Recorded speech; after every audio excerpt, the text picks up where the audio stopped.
Hi, we're Team 4 and we're gonna talk about the Phanerozoic, but we're gonna focus on the last three periods of the Paleozoic era. Now, the Paleozoic era occurred from 543 to 251 million years ago. It was the major interval of geologic time. It began with the Cambrian explosion, causing a significant diversification of marine animals, and it ended with the Permian extinction, which was the greatest extinction in the Earth history.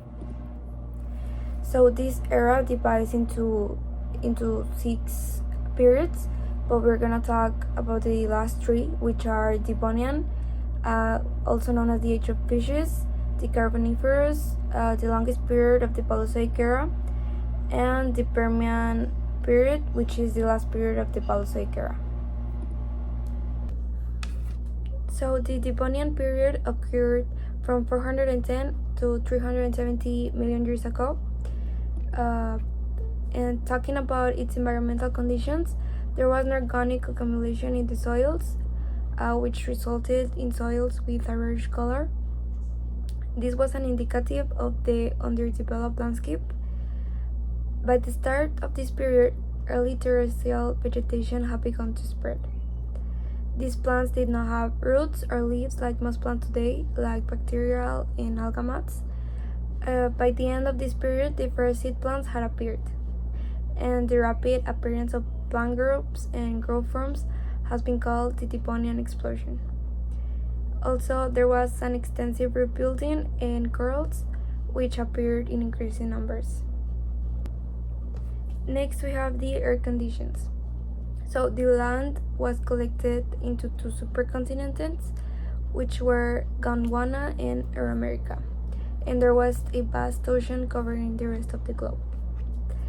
The earth was warmer during Devonian time than at present, like it was hotter than now, and near the end of the Devonian, a mass extinction event occurred.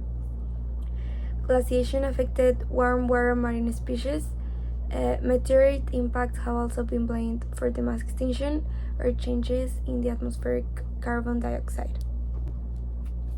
Talking about plants, vascular plants appeared, and in association with fungus in their roots, they colonized masses of land.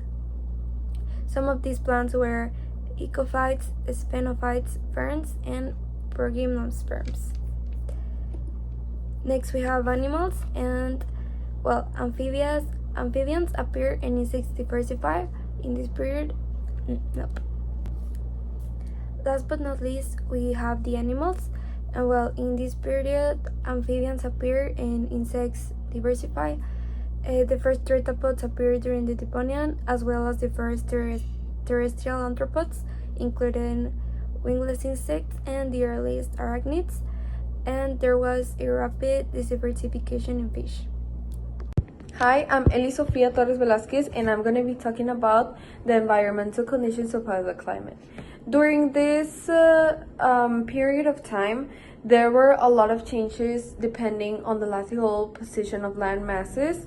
For example, in the mid-latitudes, it was mostly dry, and in high latitudes, the climate was moist and cool. So it was mainly depending on that to figure out the climate situation. Also, during the period, sea levels changed a lot, and the glaciation affected also these climate patterns. So these created these rain shadows that reduced cold formation. So yeah, we can understand that there were a lot of changes in the climate, and also we can understand that depending on the position of the latitude, you experience a different type of climate. Now I'm gonna be talking about the earth conditions, which I feel like they're really important, everything that appeared during this period, because we're talking about the development and emerge of the reptiles, such as amphibians and stuff, which are some which we still have till this day, and we still investigate them, and we are really intrigued by them still. And also during this period, a lot of mountains were created and they emerged. So that's also something really important that we can still obviously have till this day. In the Carboniferous period, terrestrial environments were dominated by vascular land plants, of which we can highlight the trees. The trees could exceed heights of 30 meters, they were really tall. But talking about other groups, we could highlight the synapsids, especially the Equiseptum, better known as horsetail rush, because this plant is the only living representative that we have to date of this period. When it comes to animal, we can say that this was the peak time of amphibian development and the emergence of reptiles. The amphibians of this period were labyrinthodonts. Labyrinthodonts could be classified into Embolomeri and Eripoidea. Also, we had another types of amphibians or resemble amphibians because they were not be classified today as amphibians, which are the Lipospondylians, which were known because they had a great variety of forms, semi-aquatic forms, like for example the Ophiderpeton, which was pretty similar to a snake, and the Caraterpeton, which had something similar to horns.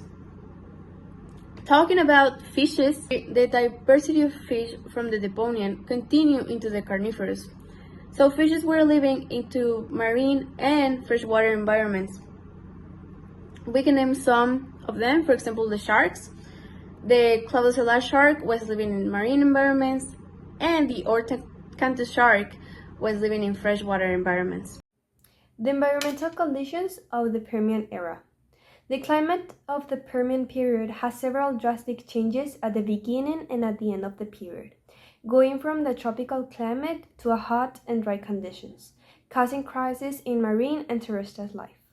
In this period, they start with tropical, such as forest, and end with desertic conditions, such as deserts, and without any trees. The earth conditions of the Permian era. In the Permian era, the supercontinent known as Pangaea was formed, which was a group of land surrounded by the world ocean called Panthalassa. This land now is known as the continent separated, and the Panthalassa, that is the world ocean in that era, now are the oceans that we had in different eras. In the Permian area, most of the plants consisted in ferns, conifers, and small shrubs.